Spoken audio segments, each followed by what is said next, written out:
Welcome to Real World Peaceful Parenting, a podcast for parents that are tired of yelling, threatening, and punishing their kids. Join mom and master certified parent coach Lisa Smith as she gives you actionable, step-by-step strategies that'll help you transform your household from chaos to cooperation. Let's dive in. Welcome to today's episode. I know I say it every week, but every week it's 100% true. I am so excited to be with you here today. Today's episode is very special to me and very dear to my heart. And today's episode is offered with great love and absolutely no judgment. Today's episode is for any parent out there who feels trapped in the cycle of resorting to physical and verbal punishment when their kids' frustrating behavior pushes them beyond a limit that they just don't know how to manage. They just don't know what to do. They feel completely at the end of their rope with no other options. I know exactly what that feels like. And I'm here to assure you with 100% confidence that you, yes, you, can learn and practice the parenting skills that will create connection with your kids rather than fear and compliance. It can happen, I promise. And I'm so confident in saying this because I personally have been where you are. And I was able to use the exact tools that I now teach and completely change my style of parenting and the relationship I have with my son. Now, there are no smoke and mirrors involved here. No fairy dust, no rainbows, no unicorns. No magic wands, spells, or potions. There's no quick fix. None of the tools I teach on peaceful parenting lead to permissive parenting. Let me be crystal clear about that. What we're going to talk about today is in no way permissive parenting. It is not permission to avoid your kids, not deal with things going on, behavior, storming, process problems. What I'm going to talk about today does not give us permission to avoid the circumstances that come up from raising our kids. Nor is today about shame or blame for those of us that were raised in a dominant household and are now modeling that for our kids. Today's episode is about healing, learning, and breaking the cycle of dominant parenting. You in? Awesome. This episode is also for any parent who is working hard to implement peaceful parenting and feels a need to protect their children and convert their spouse or co-parent from being a demanding, controlling, dominant parent to one who will commit to healing and learning alongside them. If either of these descriptions resonates with you, stay with me. You're not going to want to miss this episode. I want to start by setting a scene in a movie that might feel somewhat familiar to you. The exact details might be different, but the overall movie might feel very, very, very familiar to you. So picture two parents with 4 young children. And in this movie, the father was raised by parents who used to swat him with a belt when he did not comply with his parents' demands. And the mother was raised by a single parent who verbally degraded her every time she made a mistake. So there's definitely some childhood wounds there that have been brought into this couple's parenting of their 4 young children. Now, the mother has been coming to me for coaching and has been practicing the peaceful parenting tools I teach for about 1.5 years now. The father, though intrigued by peaceful parenting, just does not believe he can or really needs to change how he demands compliance from his 4 boys. So picture this scene in the movie. One afternoon, the parents agree it's time for the family to get focused and clean up the backyard. And they give their children warning that this is going to be happening today and that they expect every member of the family to willingly participate in the project and be helpful. But the oldest child, their 7-year-old strong-willed son, is very attached to many things in the backyard and is having an emotional meltdown anytime he's told he has to throw something away, like his favorite stick, his pile of rocks, and the empty cardboard box delivered by Amazon 3 months ago. I'm not making this up. He's very attached to every stick in the backyard, his pile of rocks, and the empty cardboard box. Can you relate? Now, the 7-year-old boy has been reacting to the news of the family cleanup project by punching, kicking, and yelling at his siblings all morning. He's having a full-on storm. And when it comes time to dig into the project, this 7-year-old boy is not only not helpful, but he's now screaming and crying and pulling things back out of the trash that have already been thrown away. You know, the box, the rocks, and the sticks. The father, who's just trying to get this backyard cleaned up, to check off the box and move on to the next thing, reaches his limit of frustration and starts threatening physical punishment to coerce his 7-year-old son into compliance. The mom steps between the father and son to help with the situation, to use her peaceful parenting tools to help try to regulate both the father and the son. So as I'm describing this, can you feel the tension, the fear, the frustration, the disconnection happening within this family in this circumstance? Can you feel it? I know I can, just as I'm describing it. And can you relate?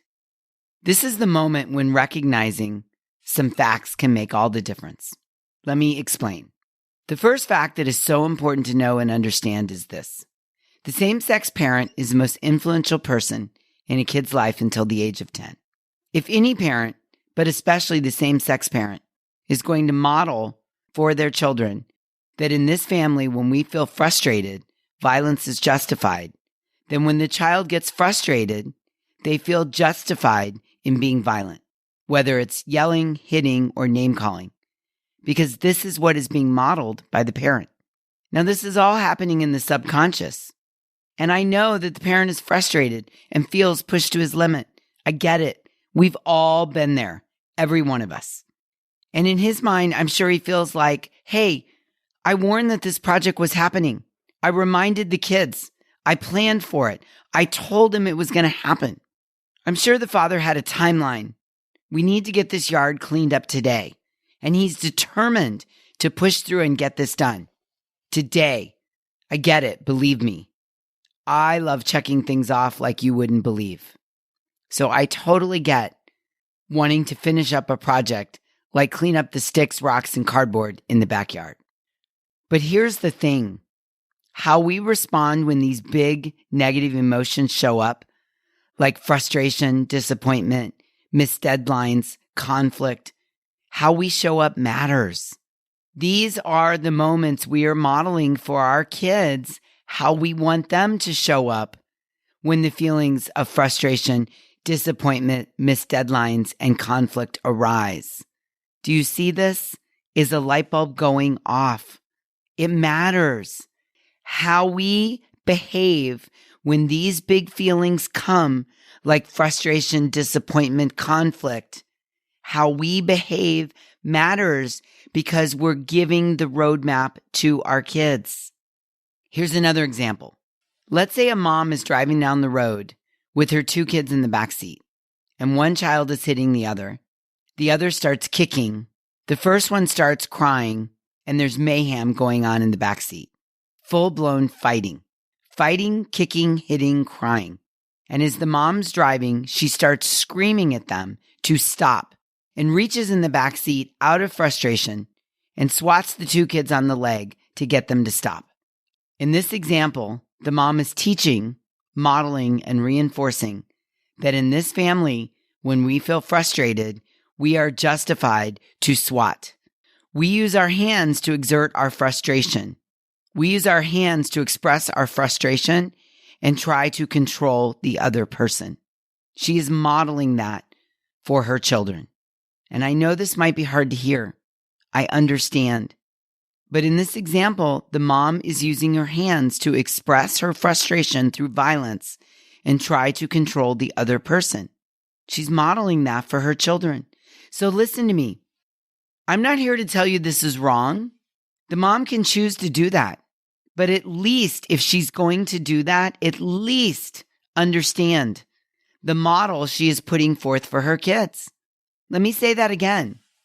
If the mom chooses to do that, She needs to understand the model she is putting forth for her kids. And the real crime is to be surprised or frustrated when your kids are good learners and parrot what we model. Do you see this? If nothing else, just see the irony, the crime committed here. I just want us to all understand the modeling going on. And it's very hard to demand a child stop doing what is being modeled in the family. The child thinks subconsciously, but albeit thinks, if my parents, the people who love me and are raising me, hit me or threaten me when they're frustrated, then when I'm frustrated, I hit people because this is what we do in this house. This is how we handle conflict. Or I yell, or I name call, or I shut down and ignore. The child thinks this is how we resolve conflict in this home. It's just the reality of it. If you're going to choose to use physical reprimands to try to control your child, at least be cognizant of what you're doing. It is the intention you come at your children with. It's the way you approach circumstances when frustration continues to mount. It's the building up of the frustration and the reaction that comes out of it that's being modeled for your children. Now, if you're the parent in the family that's here each week listening to Real World Peaceful Parenting and is trying to practice peaceful parenting, you really can't fix this in your spouse or co-parent. I know. I wish you could wave a magic wand and fix it, but you really can't. What you can do is patiently attempt to bring an awareness to your partner of what they're doing through lots of regulated conversation. The light bulb has to go off for them to see this, to see the modeling that's going on when they lose their shiz on their kids. And it may be that your co-parent really wants to be a peaceful parent, but what might be getting in his or her or their own way is their childhood wounds. It's just the cycle of parenting from generation to generation. It's one of the things that makes raising kids so dang hard. And our job as the co-parent is to help them have an awareness of the cycle that they're trapped in. You can share with them my saying, our kids don't do what we say, they do what we do. I want you to remember this. Write it down. Tattoo it on your arm. Put it on Post-it notes around the house. Our kids don't do what we say, they do what we do. Here's another thing that's important for you to understand. Our children have no judgment around hitting. If we lived in a society that revered hitting as a justified way of resolving conflict, then you could easily teach your child to be a world-class hitter. But we as a society don't like hitting, which I am a fan of, not hitting. So we put a value on it and we say don't hit. And we try to teach it and value it and encourage it. A 7, 6, 5-year-old does not understand instinctively that hitting is wrong. They have to be taught this over time. They have to learn it and internalize it, and it becomes a part of their value system. And the best way to teach this is to model not using violence to get what you want as the parent. Now, let me give you an example of this. Here in the United States of America, we're taught from an early age that while we're eating, we are to chew with our mouth closed. It's respectful. It's kind. It's what we do. And some of you may not know this, but in all other cultures, slurping and burping your food is actually acceptable while dining and is sometimes considered a sign of appreciation of the cooking. I've been to Korea a few times, and in the Korean culture, when you want to compliment the chef, you slurp your food as loud as you can, and you belch as often as you can. Tipping is not a part of the culture in Korea, so you slurp and belch to compliment the chef. I'll never forget the first time I was in Korea eating a meal out in a restaurant. I was mortified by the slurping and the burping going on in the restaurant. I could barely eat my food. I had not done adequate research on what to expect when dining out in an Asian culture, particularly in Korea. And let me tell you, this was a restaurant full of people who were enjoying their food and complimenting the chef by chewing with their mouth open, shoveling the food in, slurping and belching as they were eating. And I must have had a horrified look on my face because the person I was with, who was my colleague in Korea, explained to me that in the culture, it's acceptable and the expected way to compliment the chef. And it was a light bulb moment for me at the time to realize that just because something is taught to us over time as right in our culture may not be the way it's taught in other cultures. And that we are not inherently born knowing values and right from wrong. Our kids are not born knowing right from wrong. They're not. They're taught our cultural norms and familial expectations over and over and over again until the internal compass goes on and they internalize it and they accept it as an intrinsic part of their values. And hear this, please. Their biggest teacher is our modeling as their parents, not the words that come out of our mouths, but our modeling, what we do, especially how we show up when we're pushed to the limit, frustrated, disappointed, in the middle of conflict, etc. So if you're resolving conflict in the back seat on the way home from school by reaching back and swatting your kids on the legs, or screaming threats at them to get them to stop fighting, please, please, please don't be surprised when your oldest hauls off and hits the youngest out of frustration or to resolve conflict or to make the noise stop. Please do not be surprised by that because that is what you're modeling. Okay, you see that? Yeah? Light bulbs going off? Oh my goodness. Yes. So the solution. I never like to leave you hanging. So we have to step back and ask ourselves, what am I teaching right now through my modeling with my kids? And what do I want to teach? What do I want to teach through modeling?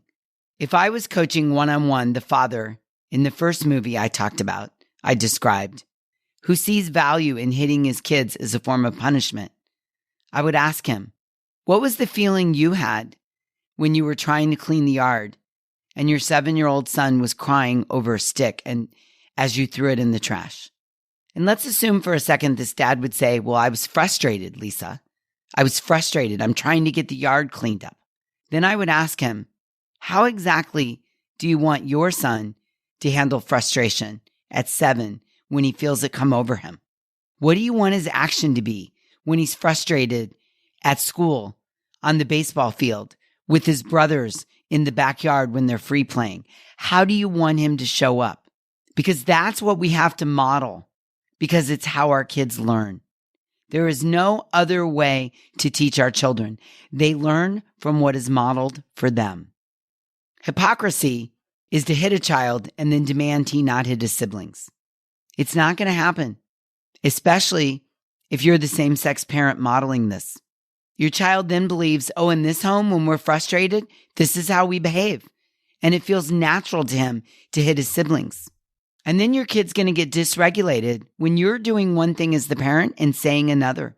This is jarring to all humans. It's unfair, and it leads to further dysregulation. It would be like a drunk police officer pulling someone over for drinking and driving. Yeah, this would be jarring to anyone. The expectation is the person that pulls us over is sober, is modeling for us how we get on the road and drive. It would be jarring if a drunk police officer pulled you over for drinking and driving. Again, the expectation is that the person models what they expect of us. This is the big picture the dominant parent has to see before any change can happen. When he's frustrated, his habit brain says, when I'm frustrated, I threaten. I try to control. I use any means necessary to get my kids under control.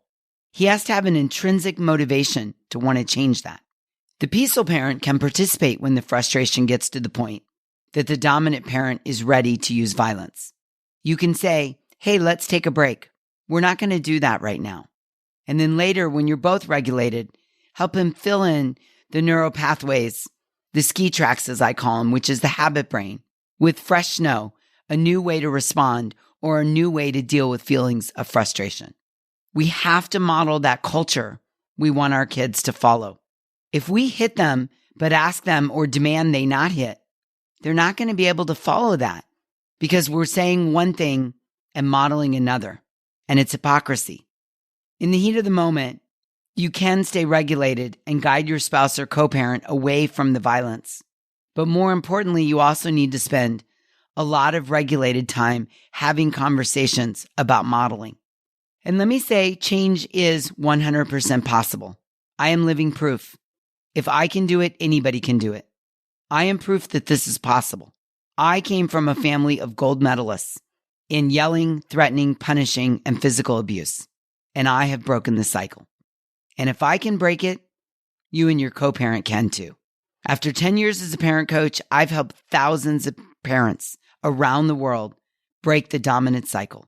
And I know with 100% confidence that it's possible for you. Yes, you. What I know is we have to approach the conversation with the co-parent with the intent and energy to break the cycle. Be empathetic and help them know that you understand what's going on and are determined to help your co-parent break the cycle.